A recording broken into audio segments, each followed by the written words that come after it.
شروع اللہ کا نام لے کر جو بڑا مہربان نہایت رحم والا ہے۔ بھلا تم کو ڈھانپ لینے والی یعنی قیامت کا حال معلوم ہوا ہے؟ اس روز بہت سے چہرے یعنی لوگ ذلیل ہوں گے، سخت محنت کرنے والے تھکے ماندے دہکتی آگ میں داخل ہوں گے۔ ان کو ایک کھولتے ہوئے چشمے کا پانی پلایا جائے گا، ایک سخت خاردار جھاڑی کے سوا ان کے لیے کوئی کھانا نہیں ہوگا جو نہ مفید غذا بنے اور نہ بھوک میں کچھ کام آئے۔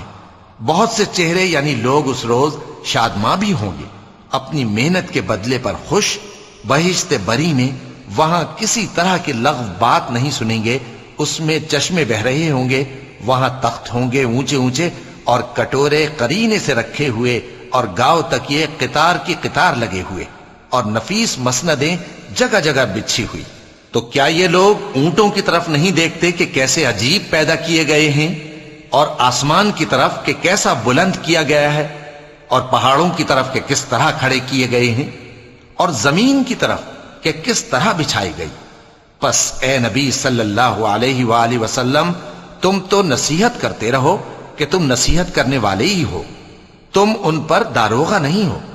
ہاں، جس نے منہ پھیرا اور نہ مانا تو اللہ اس کو بہت بڑا عذاب دے گا۔ بے شک ان کو ہمارے ہی پاس لوٹ کر آنا ہے، پھر ہمارے ہی ذمے ان سے حساب لینا ہے۔